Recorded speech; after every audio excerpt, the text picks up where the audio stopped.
So season 3, we are very excited to finally have a play in our very own hometown of Glendale. This is set in 91201 Glendale, The Six Pianos of Miradero, and that is written by Alex Goldberg, who wrote our Pacific Palisades show last in season 1. So he has returned for us to open up this season in Glendale, our hometown. And this is a little history play about Mr. Brand, who Brand Avenue is named after. Our theater is just around the corner from Brand Avenue on Broadway.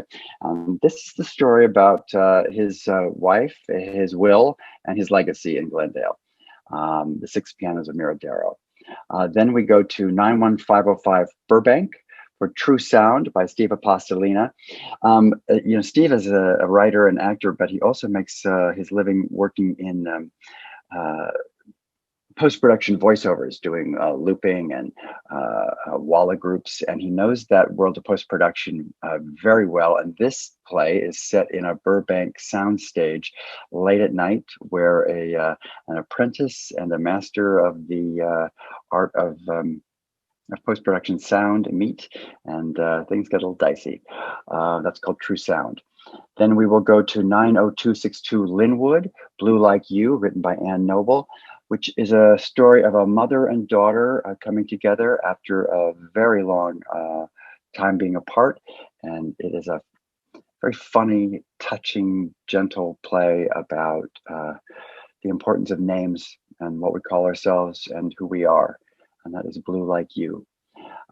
Then we are going to 90027 Griffith Park, where Pepper Chambers, who wrote our North Hollywood play in season 2, is back with The Fire in Between, which tells a story of a couple ambitious young men and Griffith Park, and an incident that happened in 1933, a true story that takes place in the park, which is we're very lucky to have a huge urban wilderness in the middle of Los Angeles, and that's Griffith Park. Then we will go to 90039 Frogtown for Anaxarus Boreas, which is a story about a gentrifying neighborhood and some a bit of a biblical plague happens there as new residents to the community are faced with some unexpected neighbors. I should say, Frogtown is written by Daniel Hirsch. And then Diana Burbano brings us 90028 Hollywood, Marie Dressler, Good Gal. A look at the early days of the film industry in Hollywood, where which brought so many of us to town to pursue that film and television world. And Diana Burbano looks at Marie Dressler, a character actress from the beginning of Hollywood, and her sort of struggles and triumphs, and how she makes it in this early days of the silver screen, which we thought was an appropriate way to wrap up season 3. So we created some additional programming around the Zip Code plays, and that's the Zip Code Play Tours. What we decided to do was choose landmarks, historical highlights, architectural gems, points of interest in each one of the zip codes, and make an audio tour of them.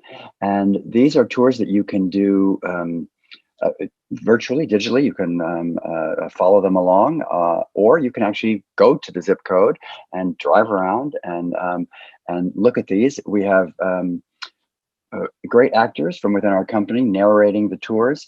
So much like when you go to a museum and there's an audio tour that you listen to as you go around the museum, these audio tours will bring you throughout the zip code, each individual zip code, and you'll learn about the sites and of that spot.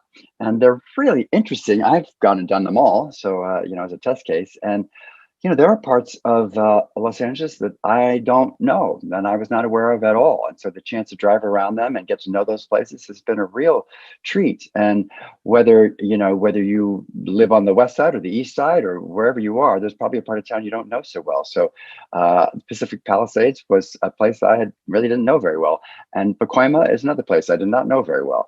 So we go all around Los Angeles, and it's a chance to get to know these places.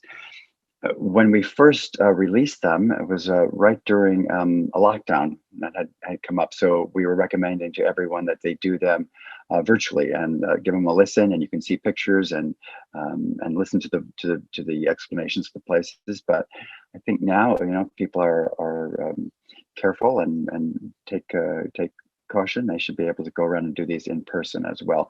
And we also were able to hook up with individual independently owned businesses in each of the zip codes. So, there are stops for coffee or snacks along the way. So we recommend that you give those places a try and get to know the neighborhoods. It's a good way to get to know Los Angeles. And also it's been interesting now that we have quite a few of them to see how much one architect who worked in this neighborhood turns out did something over here, and turns out they did something else over here. So there are a lot of connections that start to happen if you take advantage of the entire program. And those are the zip code play tours. I think the thing I want people to take away from the entire Zip Code Play project is a sense of what Los Angeles is and who we are and what this city is about. It's a big, sprawling, unwieldy city. We know that. It takes hours to drive across from one end to the other. And it can be a place that is isolating in some ways. You don't run into people necessarily in the same way you do on the streets of New York or something. But when we put all these pieces together, and you hear now we have 18 zip code plays, when you hear them in their entirety, you start to really get a sense of how this city is as a whole, and all the unique pieces that make it up. And as a theater that wants to serve our community here, I think it's really important that we get to know Los Angeles better, and I think this will help people get to know Los Angeles better. I think people need to hear them because, well, for one, the talent and the caliber of the writing and the casts are incredible. I don't think anybody will be disappointed. I think anyone who listens to one will want to hear another. They're a maximum a half hour long, so it's a nice bite-sized piece for your walk or for your cleaning the kitchen or the garage, folding the laundry. It's a perfect way to spend a little time immersed in another world, and yeah, there's no reason not to, and they're free. Hi, I'm Bill Brocktrop. I'm the artistic director of Antaeus Theatre Company, and we invite you to check out our website and everything going on at antaeus.org, and become a part of what we're doing. Thank you so much.